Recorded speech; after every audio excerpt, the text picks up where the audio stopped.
Este video fue realizado por los alumnos de la Universidad Andina del Cusco, Facultad de Ingeniería y Arquitectura, Escuela Profesional de Ingeniería Ambiental, donde damos a conocer el tema de meteorología dinámica de la asignatura Climatología y Meteorología, dirigido por el ingeniero Warwach Pani Teodoro, integrantes: Casquina Cruz Brian, Espitia Quispe Wendy, Mamani Sonco Shakira, Quispe Madera Alexander y Villavicencio Quispe Harry. Introducción. La meteorología es la ciencia auxiliar de la climatología, ya que nos da los datos atmosféricos obtenidos en múltiples estaciones meteorológicas a lo largo del tiempo.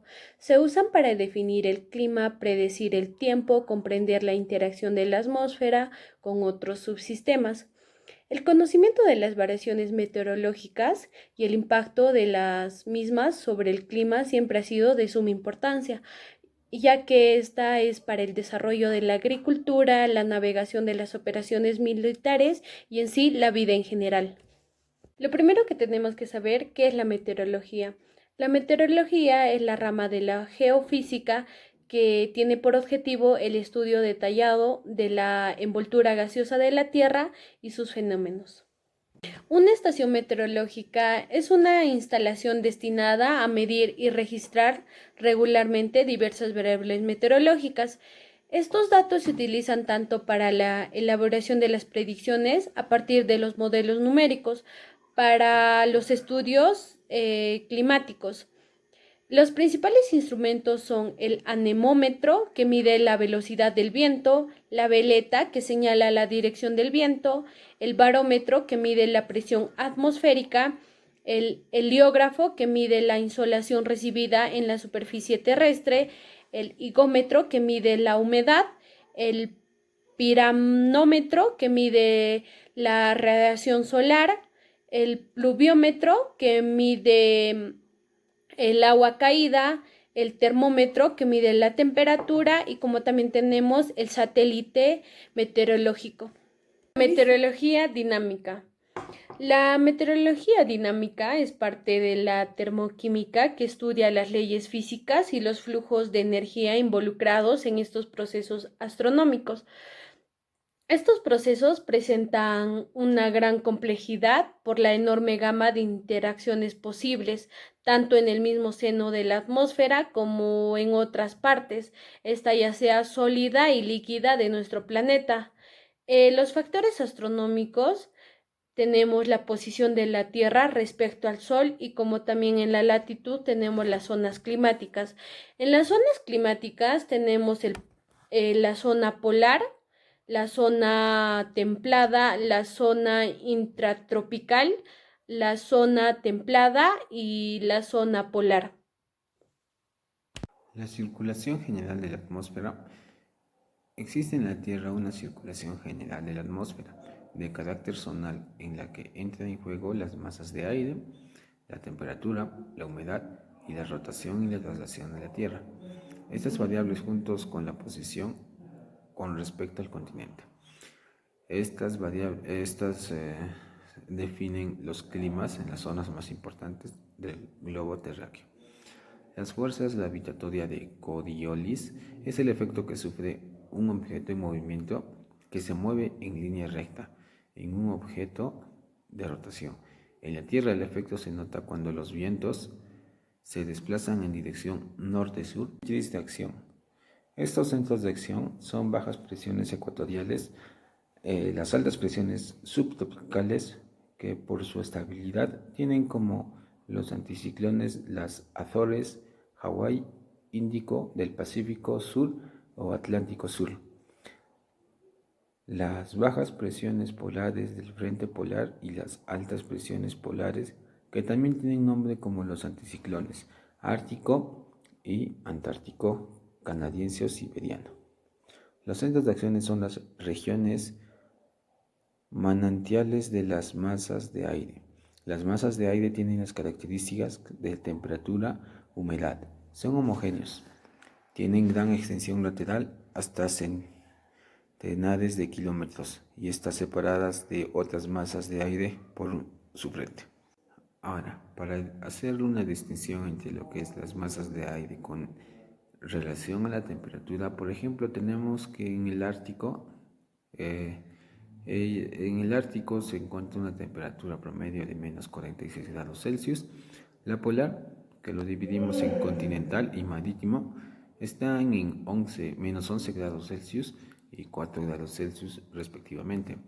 En la tropical, igual, tenemos la zona continental y la marítima y están a 24 grados Celsius ambas. Y finalmente la ecuatorial, con una relación de 28 grados Celsius. En situaciones de altas presiones en España, los niveles de contaminación de las grandes ciudades por la ausencia de viento y precipitación, el desplazamiento del anticiclón de Azores hacia la península provoca el fenómeno que nos afecta estos días, que se conoce como subsidencia, el desplazamiento de una gran masa de aire hacia el suelo dentro de la atmósfera. Este aire que desciende se comprime y se recalienta y su estabilidad inicial aumenta significativamente.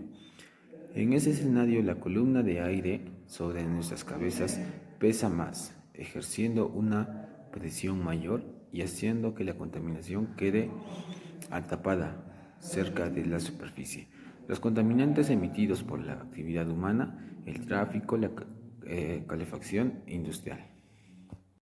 Continuando la exposición, mi persona va a dar a conocer acerca de los factores meteorológicos.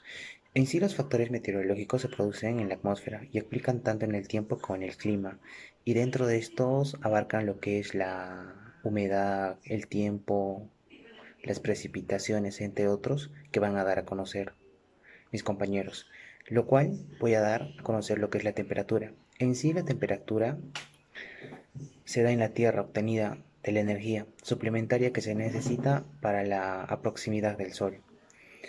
El Sol nos llega a través de radiaciones en forma de calor, pero esas radiaciones no se distribuyen uniformemente por toda la Tierra, y esto ocurre por los rayos solares que llegan en forma paralelos a la Tierra, pero al ser esféricos, la cantidad de la superficie que debe calentar es menor tanto al ecuador que en los polos. La humedad. La humedad es la capacidad que depende del aire, ya que se debe a la absorción del agua y en tanto se necesita de la energía calorífica. La humedad se mide en diferentes maneras. Tenemos la humedad absoluta, que es la masa de vapor de agua que hay en cada metro cúbico de aire y se expresa en gramos de vapor de agua. Luego tenemos lo que es la humedad relativa, es la relación de masa de vapor de agua y esta tiene un volumen de aire que es en presión de vapor saturado o saturante y esto tendría a que estuviera saturado a una temperatura determinada. En sí, esta humedad relativa se mide de diferentes aparatos. Podemos utilizar lo que es los psicrómetros, el hidrómetro y entre otros. Y en sí esto se da en porcentajes. Precipitación. Debemos saber que el agua es importante para nuestra vida, ya que se halla en toda nuestra atmósfera, pero en lo general en forma de vapor, y es perceptible en nuestra vida. Y esto se forma o se da a través de la evaporización que se da en nuestros mares y ríos, y al momento de evaporarse, esto pasa hacia la atmósfera, y lo cual se da en precipitaciones. Y estas precipitaciones son las constantes lluvias que se dan. Ahora, en cuanto al radio de la gota de agua, alcanza o supera a los 0,25 milímetros, que tiene el peso suficiente para vencer a las corrientes ascendentes atmosféricas. Y por lo tanto la gota es capaz de llegar a la superficie terrestre en forma de lluvia. Frente. Dentro de la frente tenemos lo que es el frente frío y el frente cálido. El frente frío es cuando interaccionan dos masas de aire, uno cálido que avanza más despacio y uno frío que avanza más rápido y reemplaza a la cálida. Luego tenemos lo que es el frente cálido. Este frente cálido depende de la situación donde nos encontremos. Se da con dos masas de aire y en este caso, si avanza más rápido, esto quiere decir que es más cálido. El aire cálido, al ser ligero, se resbala por encima de la masa del aire frío y esto da también lugar a los ascensos tanto de la condensación, de la precipitación, que habitualmente suelen ser más débiles en el frente frío. Siguiendo con la exposición, vamos a hablar sobre las nubes. El primero, ¿qué es una nube? La nube es un meteoro consistente en partículas diminutas de agua líquida o hielo, o bien ambas, que están suspendidas en la atmósfera. Ya, la nube es un conjunto de pequeñas gotas de aproximadamente 0.002 milímetros de diámetro y esta se forma gracias a la condensación de vapor que están alrededor de núcleos de condensación y estos llegan a niveles fríos de la atmósfera. Las nubes se clasifican en, primero, cirrus. Las nubes cirrus son nubes separadas en forma de filamentos y son blancas y delicadas. Estas nubes tienen una apariencia fibrosa y son muy semejantes a los cabellos de una persona y tienen un brillo sedoso. Los cirrostratos. Los cirrostratos son nubes de gran extensión que dejan pasar la luz solar y son muy finas. También tenemos a los altocúmulos, que es una capa de nubes blanca o gris o bien ambas, que son parcialmente fibrosas y pueden estar juntas o no. Ya. El altocúmulos lenticularis. Estas nubes nos llegan a recordar a los ovnis, lentes o almendras por su característica forma.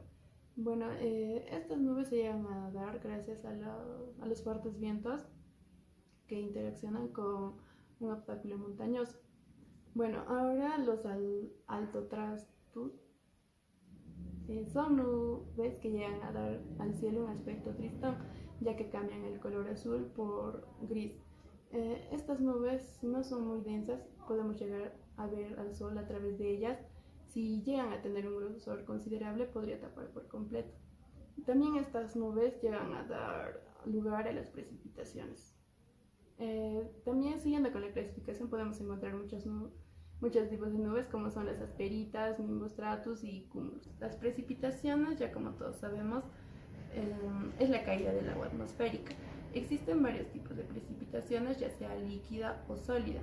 En forma líquida tenemos a las lluvias. Las lluvias se forman dentro de las nubes cuando las partículas se aglutinan a los núcleos de condensación. Estas adquieren unas medidas suficientes que por acción de la gravedad caen.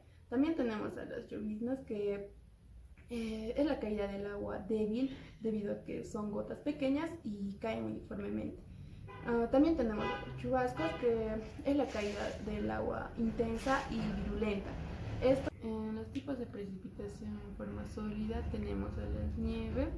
La nieve son precipitaciones de cristales de hielo en forma de copos que se forman en las nubes altas debido a las bajas temperaturas.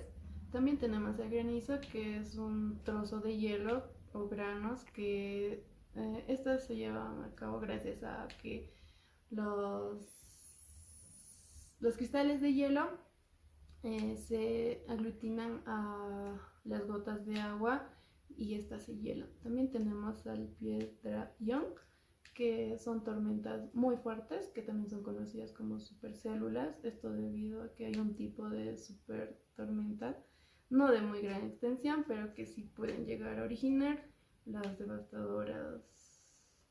Continuando con la exposición, yo les voy a hablar acerca del viento. El viento es la compensación de la diferencia de presión atmosférica entre dos puntos, la alta y la baja presión. El viento siempre circula desde alta presión a baja presión para buscar una compensación. Las fuerzas de corriente, la más conocida es la de Coriolis. La presión del aire no es uniforme. La dirección de los vientos va de altas a bajas presiones. En general va del oeste a este debido a la rotación de la Tierra. Los patrones de vientos son vientos globales, vientos estacionales, vientos locales y vientos giratorios. La brisa es un tipo de viento que se produce por la fuerza del sol y de las partículas de oxígeno. Las conclusiones. Como primera conclusión tenemos que los fenómenos meteorológicos dinámicos atmosféricos son una gran importancia e interés por nosotros, ya que el clima es un factor determinante de nuestras vidas. Segunda conclusión. Después de haber analizado el clima sobre la Tierra, se concluye a un conjunto de condiciones atmosféricas, temperatura, humedad y viento. Los cambios climáticos y el calentamiento global están bien definidos a los procesos de transformación ambiental, social, cultural y que atraviesa el planeta. Como última conclusión tenemos que existen muchas estaciones meteorológicas. Estación digital, analógica, profesional, doméstica, portátil. Y eso sería todo. Muchas gracias.